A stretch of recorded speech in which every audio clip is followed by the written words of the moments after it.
बिस्मिल्लाहिर्रहमानिर्रहीम अस्सलामु अलैकुम वरहमतुल्लाहि वबरकातुहू।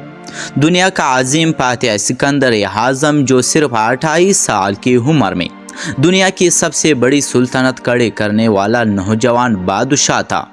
सिकंदर आज़म बचपन से ही ऐसी आदत और खुसूसियात की मालिक थे कि देखने वाला कहते बच्चा बड़ा होकर दुनिया का अजीम शख्स बनेगा।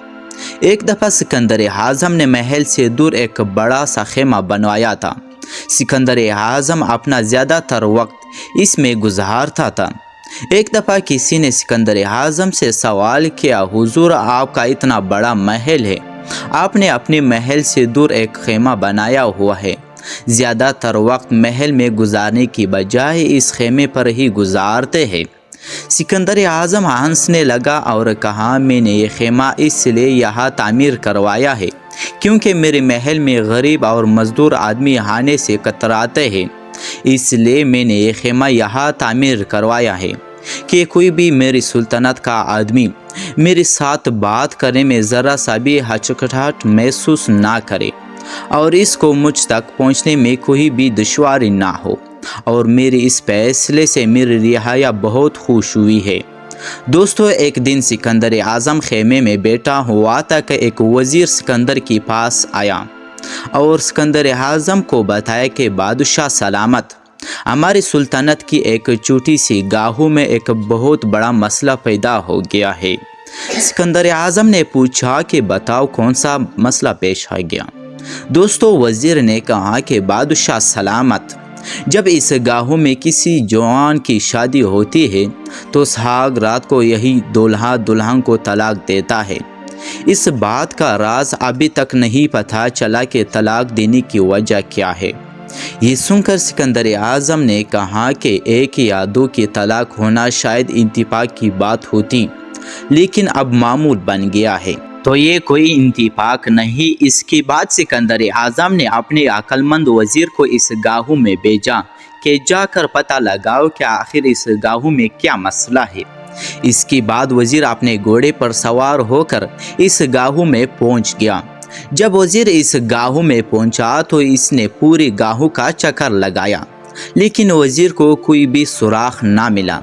इसके बाद वज़ीर इस गाहों की बुज़ुर्ग के पास गया और इससे पूछा कि क्या तुम अपनी शादी में कोई अजीब व गरीब रस्म रिवाज करते हो?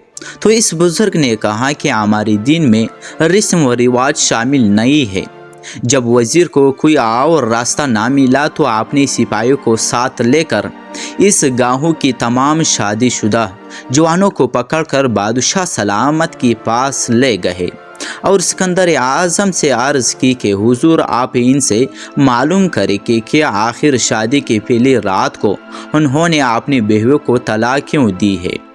ये सब सुनने के बाद सिकंदर आज़म ने अपनी बड़ा तलवार इनके सामने रख दी और इन नौजवानों से पूछा कि तुमने ऐसा क्यों किया। इन सब ने बताने से इनकार कर दिया तो सिकंदर आज़म ने अपना बड़ा तलवार अपने हाथ में ले तो इन नौजवानों में से एक नौजवान बोला, बादशाह सलामत, गैरतमंद शौहर एक ऐसी बीवी के साथ कैसे रह सकता है जो शादी से पहले ही अपना कनवारापन खो चुकी है। ये सुनकर सिकंदर आज़म बड़ा हैरान परेशान हुआ और अपने वज़ीर को हुक्म दिया कि जाओ और लड़कियों के घर वालों को लेकर आओ। नाज़रीन, जब इनके घर वालों को पेश किया गया तो लड़कियों की वालिदैन अपनी बेटियों की कसम खाकर इनकी बेगुनाही की गवाही दे रही थी। सिकंदर आज़म की समझ में कुछ नहीं आ रहा था।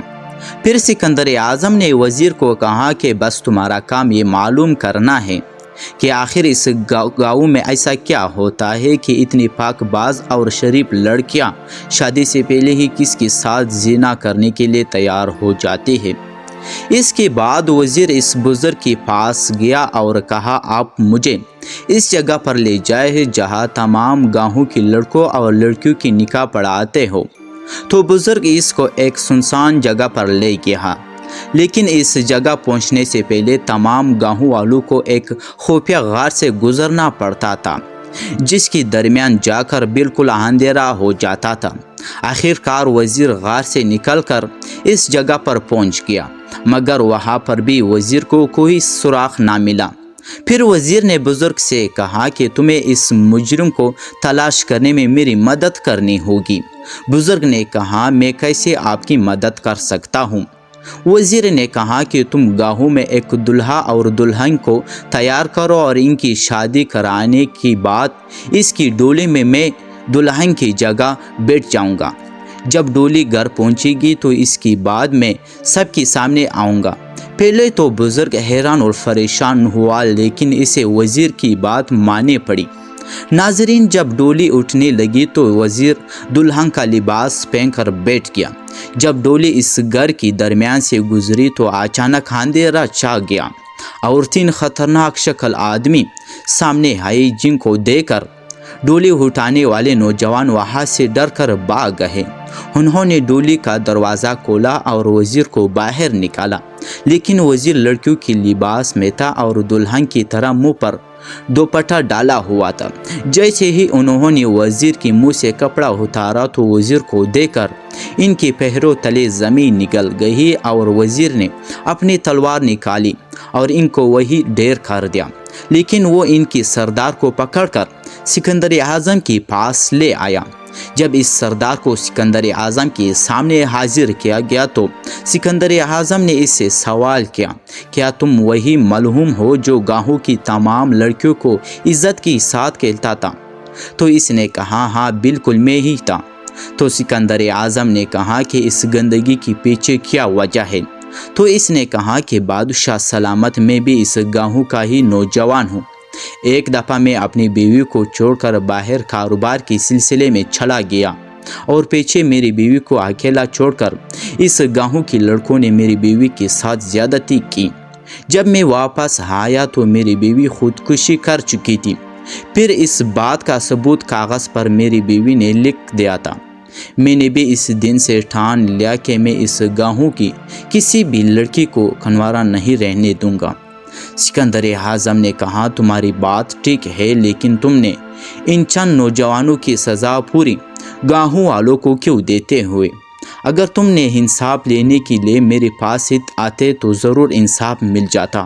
اپنا انتقام لینے کے لیے تم نے غلط راستہ چن لیا۔ اس کی سزا صرف اور صرف موت ہے۔ اس کے بعد سکندر اعظم نے اس کو تمام گاہوں والوں کے سامنے قتل کرنے کا حکم دے دیا۔ دوستو، اس کے بعد سکندر اعظم نے کھوج لگا کر ان لڑکیوں کو بھی تلاش کر لیا جنہوں نے اس کی بیوی کے ساتھ زیادتی کی تھی، اور پھر ان کو بھی قتل کروا دیا۔ دوستو، اگر آپ لوگوں نے ویڈیو کو لائک نہیں کیا، ویڈیو کو لائک کر کے چینل کو ضرور سبسکرائب کیجیے تاکہ اسی طرح سبق آموز اور تاریخی ویڈیو کی نوٹیفیکیشن آپ لوگوں تک پہنچے۔ بہت شکریہ آپ سب کا۔